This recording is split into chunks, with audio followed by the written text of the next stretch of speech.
Hello and welcome back to GG Weekend Watch, kindly sponsored by Bet.UK, where we're on to day 2 of the 2023 Cheltenham Festival. And the first race that we're going to begin with on day 2 is the first race, funnily enough, how we do this.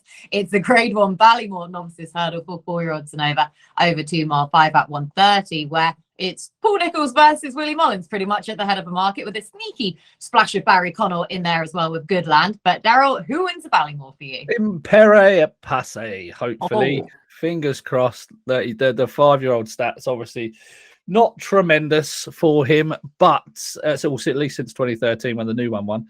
But I like this horse quite a lot. I wasn't overly keen the moment he crossed the line at Punchestown, but the more and more work I did on him, the more and more I liked him. The way he quickened from the back of the last in the Moscow Flyer, he recorded a very, very strong time just in that section of the race. He jumps for fun. He looks like a horse with significant potential. I like the way he quickened away at Nace at the time before. And I went back and watched his bumper run in France, and it popped my eyes out. I could not have been more impressed with him. So I think stepping up and trip is certainly going to suit him. And for me, I think he'll take all the beating over Hermes Allen, who obviously has the hoodoo to rid of the Challow Hurdle winners. But I'm not overly convinced. But I remember saying on this show, I wasn't overly convinced by the Challow form when we did the race. When we sort of spoke about it again afterwards, I wasn't even sure about it then. I said that you were well around the same circuit time as Hermes Allen. That obviously he was benefiting from his position. No doubt he's a very good horse, but I think his form is surpassable. And I think the one that could run up to 150 plus is Impaire at Passe. So he's the one for me. Oh, like it. Yeah, like I say, definitely the Challow hoodoo as well as the Paul Nicholls hoodoo with the Ballymore, then both against Hermes Allen at his current price of 3-1. Perhaps worth taking on an Impaire Passe for Daryl. Andrew, who are you siding with? Shut up about the Cheltenham Hurdle hoodoo. They nearly broke it with Rev to Silver in 2010 when he was. Sorry, Andrew. Sorry, Andrew. On my 40th birthday, when he traded at 1.36 and running it when he hit the front, having never been beaten when he was in front in any of his races previously. But I'd more worry about the biggest hoodoo to overcome is that Hermes Allen is not trained in Ireland, so that seems to be a bigger hurdle than the Challow one. So he wasn't for me really. I mean, Gaelic Warrior I didn't like either because he's obviously going to be best right-handed. He won that handicap hurdle at the DRF left-handed, jumped out to his right again, just touched off, and it was the Fred Winter or the Martin Pipe, I can't remember. Last year again after jumping out to his right, and I think he might end up winning his Grade 1 at Punchestown, but sort of running well without running. Could be one of those ones where he, a bit like when Goshen had that mishap in the Triumph Hurdle, when although he clearly wants to go right-handed, he ends up on the near side rail in the straight, which might help him.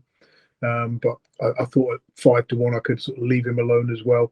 Goodland I liked, Impaire Passe I liked, but I'm going to go Champ Kylie, who had excuses when he was beaten, of course, behind Irish Point. They changed tactics that day. They tried to hold on to him rather than let him bowl along in front, which he likes. And of course, he raced keenly as a result. He finished a modest 4th, beaten at odds of 11-10 on. And then, of course, he reversed the form with the winner when they gave him his head in the Lawlers of Nace last time out. So Champ Kylie's run about 9-10-1, something like that. I thought he'd give us a good run for our money from the front. And never afraid to back the sort of Willie Mullins second or third string in a race of this nature. But yeah, it's a cracking race. But I think Hermes Allen and Gaelic Warrior are the two of those at single figure prices that I wanted to be against. That are worth opposing. Yeah, Champ Kylie, the horse that no one seems to have been talking about and no one really seems to have mentioned. And I spoke about him all year for the Albert Bartlett. And then he ends up coming in this race. It cost me a fortune. Okay, maybe he has been spoken about, just for totally the wrong race that he's apparently going to go for. But yeah, Ballymore runner then, Champ Kylie, as we think, 8-1 then for that form boost of Irish Point. Go on, Irish Point. We're using him to scope however many horses around, and hopefully he'll come good then in this race as well. Now we have another Grade 1 in race 2. This is a Brown Advisory Novices Chase for 5-year-olds and over 3 miles at 2:10. Gerri Colombe is a strong favourite for this race, but Andrew, we talked about this before we started recording, the way that this might just cut up. So who are you siding with? Yeah, none of the above, I think. I mean, Mo I mean, Gerri Colombe, it's hard to knock, obviously, given his fantastic record, 7 from 7, but he has yet to race left-handed. So, is it going to be a case of he goes left-handed for the first time, he jumps out to his right, and he's got a clear preference for going this way round? Maybe not. Maybe I'm barking up the wrong tree with that one. But it's 7-4. Do you want to take that risk in a Grade 1 contest? The real whacker's fascinating. I thought he'd run a big race. Thyme Hill, I know Daryl liked or did like previously. He's got a really good record when fresh. I mean, he's done really well since that chase debut at Exeter. I was there that day. I was on the balcony outside one of the boxes watching him sort of. And I thought, very my nice. God, he's never going to win over fences because he just looked so awkward and cumbersome at one or two of them. I thought, my goodness, he's going to be made to look slow here. And I thought he'd lose. He ended up winning that quite comfortably. And he's a 9-year-old though, so I can leave him alone at odds around about 5-1 or 11-2. So yeah, I'll go the real whacker, for the sake of putting something up against Gerri Colombe. But I do worry about we might have a horse in our hands here who turns out to be best right-handed. Yeah, potentially so. But the real whacker for you at this stage, and hoping he goes here, and then not quite tempted with the Gold Cup route, which was talked about for a while, and we wouldn't put much past Patrick Neville at this stage anyway. What a phenomenal trainer he looks to be already, quite early into the training in this country. Anyway, Daryl, who you siding with? I don't know, to be honest, Kate. I'm a bit like Andrew, really. I'm pretty lukewarm on Gerri Colombe. I can see him improving for the step up to 3 miles, but he did hang right under pressure at the line at Sandown, and I'm not entirely convinced that going right-handed all season has been just by chance, if that makes sense. So I don't know. He's got to prove it at the track. A lot of people think he's a banker material, and he's kind of is sort of that for me. He's like, he'll either bolt up or sort of do nothing. And I'm just very suspicious, given he's an unbeaten horse that's been very lukewarm in the market all season. I could be completely wrong, but I think I'll just steer clear at 13-8. Mighty Potter's obviously not going to run. Gaillard de Mesnil's been left in here. I think he would win this if he ran, but he's looks like he's going elsewhere. The real whacker did a really good time, but did it over 2.5 miles. He might just get the run of the race if this cuts up even more, which it looks like it's going to, and he could be dangerous, but I don't know if he's really the quality of a. Mind you, this is not a great race, is it? Look, Thyme Hill, I think he's got a great chance. I think he ticks a lot of boxes in terms of he loves Cheltenham. This is a very, very weak Brown advisory. He's perhaps improved his jumping for the fitting of the cheek pieces, and he goes very well fresh. So there's lots to like about him. I can't really see him out of the frame. I think he's probably a solid each way bet. Stage Star's interesting if Paul Nicholls decides to go this route with him, which I suggested he should, because I think he's got improvement to come at 3 miles. Obviously, Thunder Rock could improve for 3 miles. But, I mean, Ramilli's, God, no, he's going to go, surely go National Hunt Chase. Gala de la Taya, I don't like her. I don't really like anyone. I'll probably, do you know what? I'll probably just play, well, I wouldn't, because I've already backed Thyme Hill anti-post, but Thyme Hill each way, I think, is a solid enough bet in this. Yeah, 11-2 at his current price. Can I just mention one other? Thunder Rock, who Daryl touched on there. Third to Gerri Colombe last time, wasn't he? Of course, at Sandown. And Ollie Murphy very rarely has runners at the Cheltenham Festival. Given that he was obviously assistant trainer to Gordon Elliott, that's perhaps quite surprising. He's only had 15, I think, in his career. But those who run in Grade 1 company have often acquitted themselves well. He's only had 8 runners. He had a Thomas Darby second at 28-1, a 25-1 third. That was Itchy Feet. An 11-1 fourth, Brewing Up a Storm. He's had a couple finished 7th at 100-1. Bear in mind these are often big field contests as well. That he tends not to waste ammunition at Cheltenham. So yeah, Thunder Rock each way at 14-1 or thereabouts wouldn't be a bad shout either. Interesting. Not something I'd ever really noticed with the Ollie Murphy runners, the fact that he doesn't have those festival runners, but 14-1 than about Thunder Rock. But Daryl, you're playing it with Thyme Hill. He's currently 11-2, and a big ride for Micheál Nolan after Tom O'Brien unfortunately did dislocate his shoulder at Ludlow the other day, so he's going to miss this ride. So big ride for Micheál Nolan, and he's a brilliant jockey in his own right. Anyway, as we know, now we have another handicap up now in the form of the Coral Cup Handicap Hurdle, a Premier Handicap for 4-year-olds and over 2 mile 5 at 250. A wide open contest. Some of these may well go to the Martin Pipe, so we do still have the crossover between entries. But Daryl, how are you approaching this? Um, I'm going to take a chance at big price on an epic song from Martin Brazil. Obviously, this horse is owned by the Ballymore owners. Obviously, this is the same day as the Ballymore, so I'm hopefully he'll go here. This is an unexposed 6-year-old. He's by authorised out of a Law Society mare. So that was to suggest that anything he's done over 2 miles is a bit of a bonus, really, because he's desperate for a step up and trip. Outside of his 2 runs last year in a hood, he bolted up in a Gore and Maiden, and then bolted up in a Punchestown contest over a horse called Bread and Butter. That horse Bread and Butter went out later in the season and chased home Camperon at Punchestown, was beaten 4 lengths, but he looked like the winner until the last, and he wasn't disgraced at all. And this horse beat him pretty easily. He's had 2 duck eggs by his name this season, but he's not been put into any races. He's been held at a Fairy House. It was quite laughable. He was held out of the rear of the field, didn't even get involved in the contest. And then at the DRF last time, he ran at the rear of the field in Gaelic Warriors Handicap. Now, Gaelic Warriors Handicap was very slowly run. Like you had no chance really at the rear of the field, to be honest. But he travelled quite nicely. He was hampered at the second. He travelled quite nicely. Then he was sort of just staying on the hands and heels down the home straight, just being nudged out. And he was hampered again at the second last. He was beaten 20 lengths. But I don't think he would have been beaten 20 lengths if he was going to be, if he was really there to win the race. I think that this is a race they've targeted.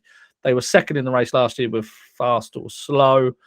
And I think I can see his price contracting quite a bit closer to the day. So I've just seen 50-1 about him. So I think that's an each way squeak. Fair play. I had kept having to scroll. I was like, is he talking about a horse that's even in this race? I was still going down. An epic song, though. Fascinating in the way that he's perhaps been handicapped for this. He's got the £4 Irish tax on his name for this, but still, for marker 137, could be very interesting. Have you got a similar play, Andrew? Please say you do. No, I'm looking at sort of stats for this race, and the top weights have done well. Those near the head of the weights have done very well in this race. This century, if you do just bet the top 6 in the race blind, top 6 in the weight, should have made a good profit. The last 10 years, that would have got you the winner 7 times out of 10. Made you £108 to a £1 level stake at SP. So even taking out last year's 50-1 winner. So that angle last year produced the winner in the third as well. So I certainly wouldn't put you off sort of small stakes combination, tote exactors and trifectas, just perming those top 6. Looking at them now, you've got the likes of Winter Fog for Willie Mullins, Phil Dorr 16-1 for Gordon Elliott. He's the one I'll probably side with for the purposes of this video. I'm looking at Sporting John, back over hurdles for Philip Hobbs, who's obviously done well in this race. Did he win it with, was it What's Up Boys? Was 33-1 or therereabouts, wasn't it? Who won this race back probably before you were born, Kate. Showing my age there. But it's whether going back over hurdles is going to help Sporting John, but it'll be his first hurdles run since that second wind operation he's had. So he could run well at round about sort of 40-1. So yeah, Phil Dorr for me. But I will be doing more work on this race, and we'll probably put something up each way in my column. I absolutely adore Phil Dorr. He's 12-1 currently. He's just like, I think he's a solid jumper of fences, but he's still little, isn't he? He's just the juvenile from last year where they find that tricky middle ground though, but he's managed to get himself to a feasible mark over fences where he just couldn't take that forward, his previous juvenile form over fences. So yeah, Phil Dorr then 12-1, but like I say, a bit more work then on the race for you, Andrew, nearer at the time. Now it is another big one up now, one of the 4 championship races in the form of the Grade 1 Queen Mother Champion Chase for 5 rods and over 2 miles at 3:30. And this is one of the races that has probably divided the most opinion, at least on the Cheltenham preview circuit anyway, on the build up to the festival. So Andrew, who wins the Champion Chase?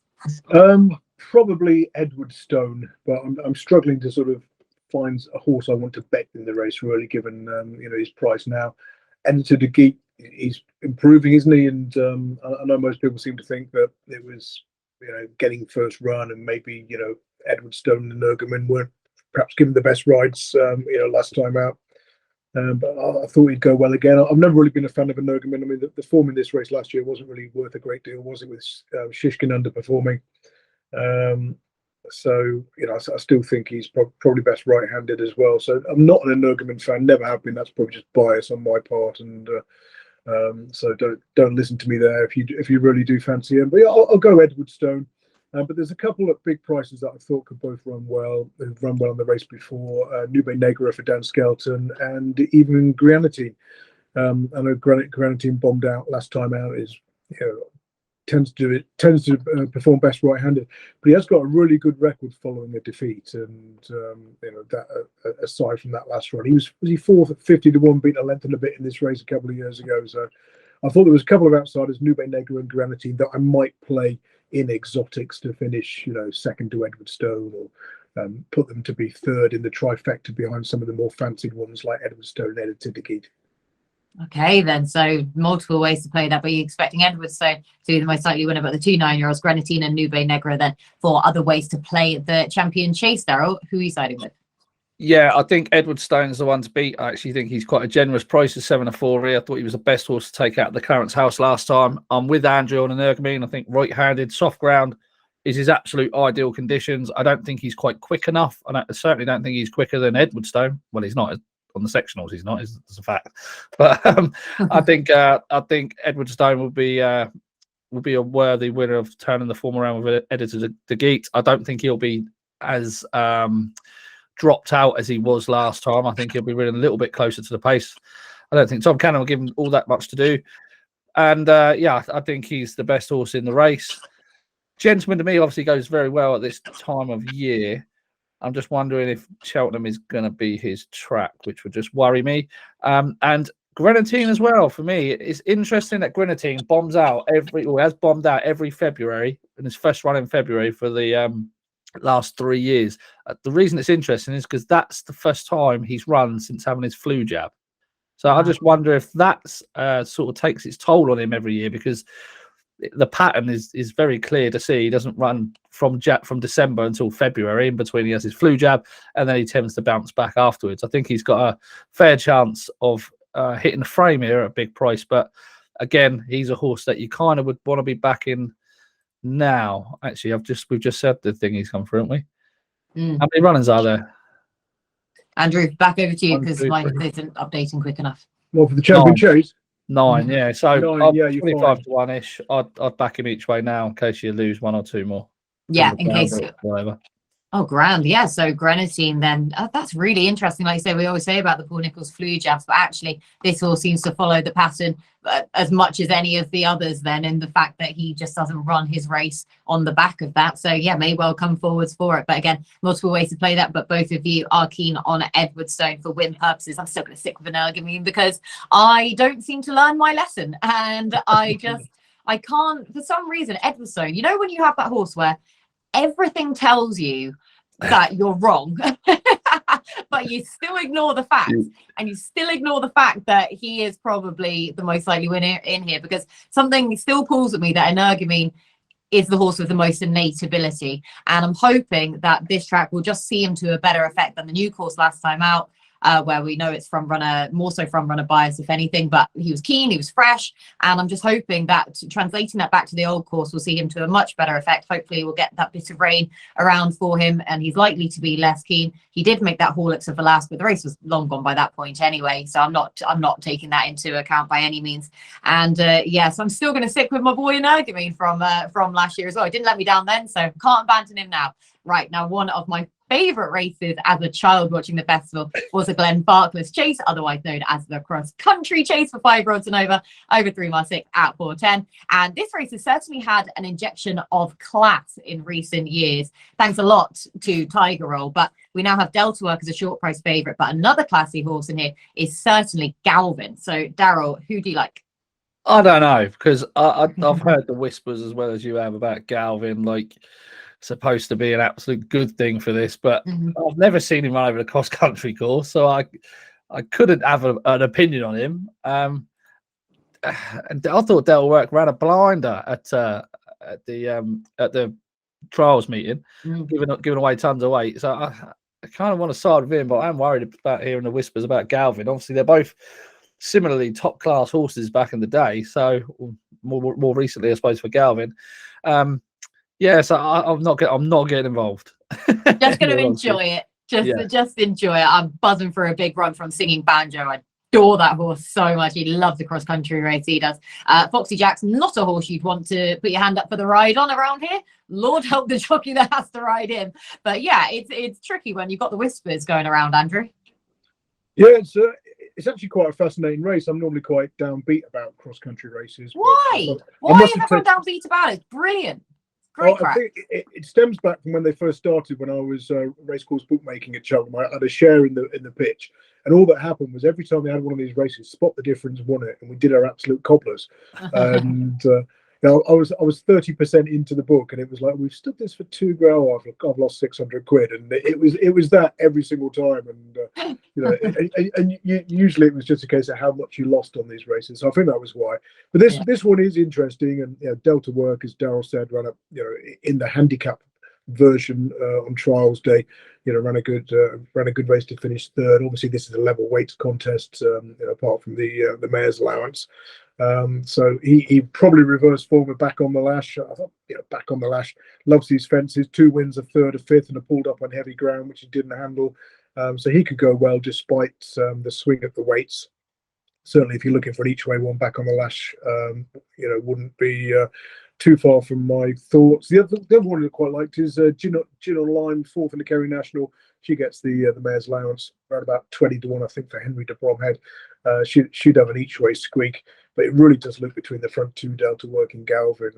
Our colleague or former colleague Rory Delagi made a good case about Gordon Elliott running his Grand National horses in this race for the first time. You look what Tiger Roll did. Galvin was 33 to 1 or thereabouts for the Grand National, so that could put him spot on. This could put him spot on for the National. But you look at the head of the market now. What are they, sort of like 11 to 10, 5 to 2, and it's hard to sort of find a great deal of juice in those sort of prices. I think I'll stick the pair in the place pot and probably throw a few quid each way up back on the lash on the day. Okay, then, but we are sort of centering this race around the Gordon Elliott pair, though, and which one comes out on top in terms of the win. Now we have another big handicap up now in the form of the Grand Annual Handicap Chaser Premier Handicap for 5-year-olds and over 2 miles at 450. A wide open contest, as you would expect, Andrew. So what is your play?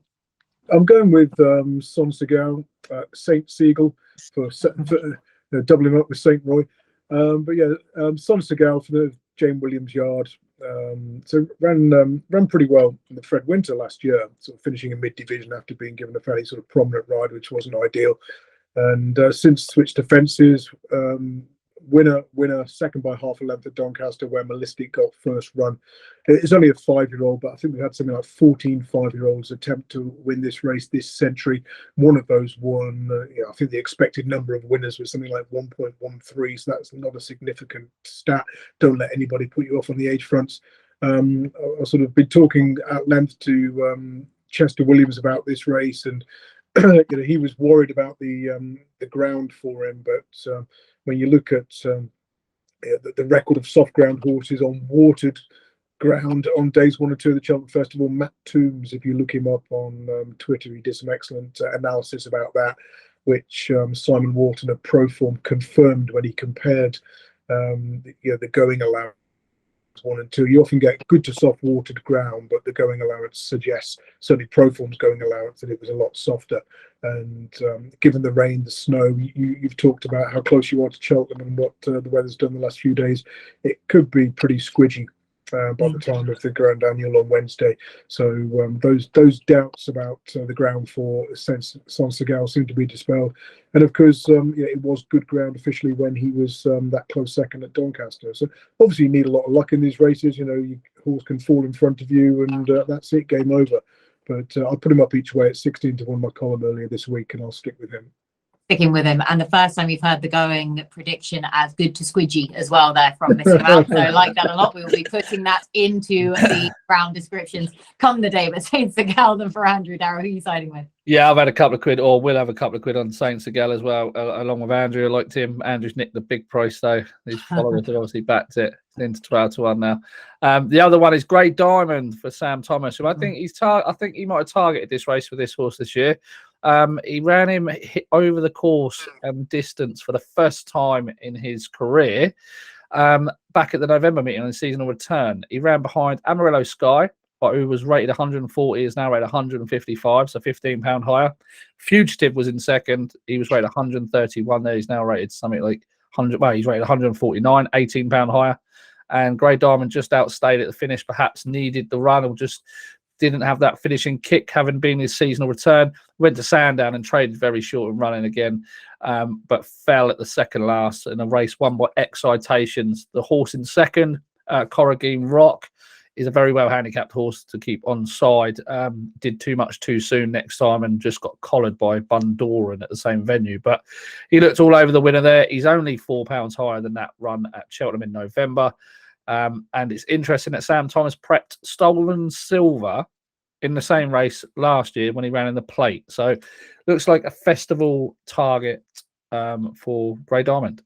Grey Diamond then for you, for Sam Thomas in this contest. Now, I am siding with a horse where for JP McManus, who has a whole host of entries in this race, as we would tend to expect from him, but he is away from the head of a market. He looks a pretty big price to my eye, so it's just a bit of a gimme for me to back him each way. And that's Wave of the Sea, who's been fascinatingly campaigned. This horse has no other entries at Cheltenham, but does hold a Grand National entry, which is something not many Grand Annual horses can really claim, I doubt. But he dropped back to 2 mile 1 last time for a race that he has just made his own at the Dublin Racing Festival in the form of a Grade B handicap chase. And he wasn't able to win that contest again, but he put up a really good show to finish third, and he went on to finish 9th in the Grand Annual last season off of a £2 higher mark than this time around. He's likely to give his running, remains a young horse, and for me is fairly treated to outrun his odds. So hopefully I'll get a good run out of A Wave of the Sea. Now we sign off day 2 with the champion bumper for 4 to 6 year olds over 2 miles at 5:30. Plenty of unknowns still, as we tend to expect, but a trickier race than previous years, I thought, Daryl. So who wins it for you? Yeah, I've liked It's For Me since he made his debut in January. I liked his point to point, and I was waiting for him to sort of run it, make his debut for Willie. And I didn't think I was going to see him, but he came out at Navan. I took a bit of 16s then before he ran, and he bolted up very, very nicely. The form you can knock, you can also say it's pretty decent through what some horses have previously achieved. But my gut feeling was when I saw him, is that he's a very, very smart horse. And most of the horses in this contest, this is a deep contest, and I'll respect a lot of them, but most of them are sort of going to be 3 mile chasers down the line, I think. I'm scared of a Dream to Share at the top of the market. I'm also scared of Chape du Soleil. If he gets in, obviously he was beaten last time. There's lots of winners in here, so he might not get in. But if he does, he would be very interesting also. But yeah, It's For Me. It's for me, yeah, very confusing, but yeah, we get there anyway. For Willie Mullins in this race again. For Daryl, Andrew, who are you siding with? Yeah, tricky one. I do like the favourite. I thought this could be another good race for JP McManus. I mean, A Dream to Share. He's bought this horse since he bolted up at 12 to 1 in that good bumper at the DRF, beaten Factor File into second that day. Came from off the pace one. I don't think they went that hard. The second, the third, the fifth were all prominent throughout. Probably a performance worthy of an upgrade. Racing Post ratings have got him £7 clear of his field. With that sort of superiority, you'd expect him to be, 2 to 1 or shorter, not 4 to 1 perhaps. So you could argue there is some value in the favourite. Something I rarely say. Of the British Challenge, I thought it was interesting that Favour and Fortune, 2 from 2 so far, impressive on each occasion, is still in there for Alan King, who of course had the Glancing Queen run well in this race previously. That one's 25 to 1. And the other one, of course, Queen's Gamble for Oliver Sherwood. Now, she lost her 100% record at Market Raisin last time, but that was when she'd come back from a break. The Yard's horses were generally sort of running below par, and she raced up in the pace towards the inside rail where it was clearly slower ground. And I thought it was a good effort in the circumstances, although she was favourite, to only go down by a length to second. So yeah, I'd go for A Dream to Share, but I'd certainly be looking at Queen's Gamble each way, getting the mayor's allowance. Yeah, that was the week when we had a few British bubbles burst, wasn't it? Rare Edition down at Huntingdon. And we had Queen's Gamble in the same week, and there was another one as well. We kind of thought, oh God, we're going to get absolutely trounced at the festival again this year. But yeah, probably you've made a very a good case there for not to underestimate her on the back of that performance. 16-1 now, Queen's Gamble, after she had previously been all the rage, but a dream to share then to continue that unbeaten record in the first line colours for JP McManus. But I think that John Gleeson is keeping the ride on him, which is very fair of JP himself. So Andrew, I'll go back to you please for your nap for day 2. Oh, good question. I wasn't expecting it. What are you not though? What are you not? There's I'll my nap go, for the day. Is you not expecting to be asked for a nap? I'll go Son Segal in the Grand Annual 450. Oh, okay then. Grand. Daryl. I will go Impaire Passe in the Ballymore. Okay, like it a lot. And I'll go to the Grand Annual as well. I haven't really got a strong opinion on day 2 as such. So I'll go a Wave of the Sea then in the Grand Annual, just given his current price. So yeah, Andrew and I both taking each other on in that race. But yeah, tricky race day 2 though, isn't it? So thanks again to the lads for all of their work. Stay tuned for day 3.